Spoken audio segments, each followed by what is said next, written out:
You are tuned into Capital Jazz TV. I'm your host, Jodine Dorsey, and we are on the Soul Cruise. And I'm sitting here with one of our top headliners of the Soul Cruise, Mr. Kim himself. How are you, Kim? I'm great. How you doing? So much better now that you're here, Yeah. and now that you'll be performing. And it's not a Soul Cruise without you, because you just bring the soul with you. Well, thank you.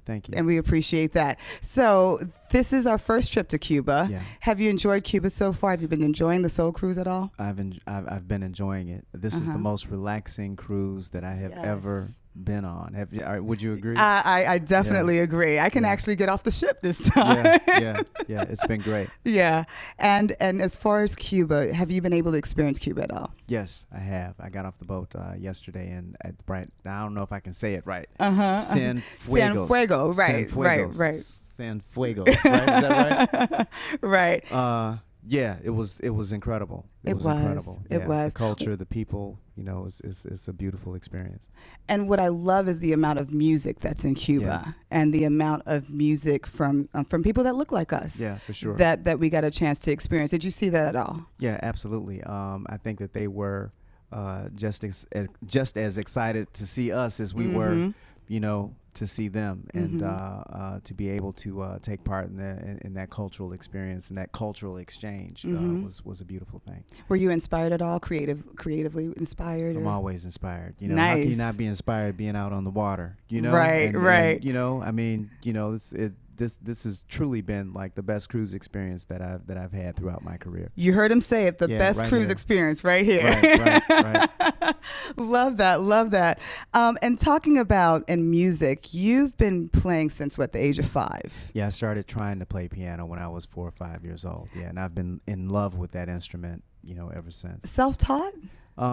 Yeah, I've had some teachers, but no formal training. But I've had a lot of great teachers. What would you say was probably your most influential teacher?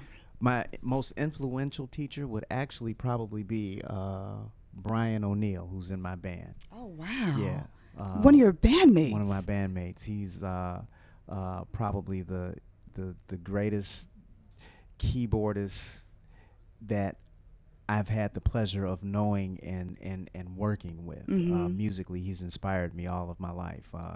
He taught me how to play one of the first songs that I ever learned how to play, which was "Do Me Baby" by Prince. And when he taught it to me, I played it for 25 years. It was like the only cover song that I knew and remembered. And he continues to inspire me musically. Yeah, fantastic. He's a bad dude. Okay, and we are so ready to see him. We are so ready to see him. Another question I have. One of the things I love about you, Kim, is and I've seen you since the beginning parts, even when I used to live in Atlanta, and you're like an open book. You just share, and you're always inspiring, and you're always motivating people to do That's their the veiled best. way of saying I talk too much. No, not at all, not at all. But you're just so sharing. You're so sharing, and I wonder if that's what drives you to share your story so much with people. I think people need to hear it. People need to hear it, and I need to tell it. I think that. Part of my work, apart from making music, is to inspire and to encourage and to help people, get over and get through, whatever they may be dealing with in their lives. And there's no greater work than to help lift somebody else up if you can. Yeah, absolutely. And in your music, when you're creating your music, Are you writing from own personal stories? Are you pulling from other people's stories? Are you feeding off of energy? How does that work? A little bit of all of the above. Okay. Some of it is fact, some of it is fiction. I write about the love that I've had and the loves that I've had and lost. But I also write about the love that I hope for. I write about the challenges of being in relationship. I write about things that I think everyone can identify with. I may not be telling the truth about me, but I'm telling the truth about somebody. Yeah, absolutely. Yeah.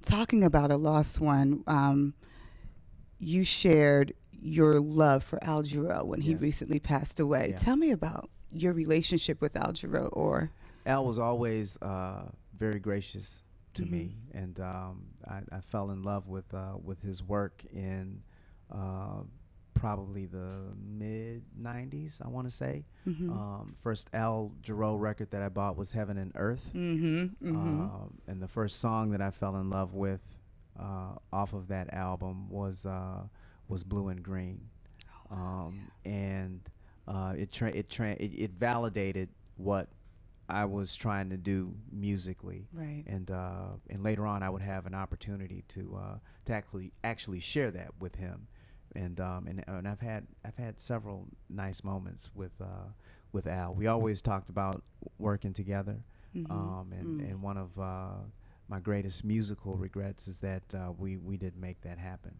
But he left us a legacy of music that that is that will never be forgotten. And he was a beautiful human being.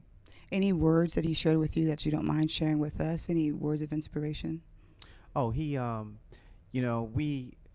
I met the first time I met him. I met him while I was working at the Ritz Carlton in Dearborn. I was a waiter, and he was Oh, wow. he was performing, and I was Oh, trying to give wow. him the Chemistry CD, and we ended up having a conversation about Blue and Green, about what that song meant to him, and about the song being a dialogue between Miles Davis and Gil Evans. And he shared with how much he loved the song. Later on, after and I was working for real. A waiter. I was a waiter, and Who knew? and then after we got signed to Motown, I would see him again at Long Beach Jazz Festival. The first time that I played that festival, Oh, he was wow. there headlining that show, and we had a moment there, and Marcus Miller pulled us all together, me, Al, and Rochelle Farrell together to do a show in New Jersey, and Nice. one of the songs that we were slated to do was Summertime. So Al came by my hotel, by my room in the hotel, and knocked on the door, and we're standing out, in the hallway, and he's giving me my lines, telling me how he, how the arrangement that he does. Right. He's showing me the arrangement, and Right. so we had a lot of nice moments together, and I love him, and I miss him dearly. Absolutely. And here on Capital Jazz, as you know, we love Al Jarreau as well. For And sure, yeah. for sure, just a loss, but another angel looking over the Yeah, music. yeah. Another angel looking over the music. So what's next for Kim?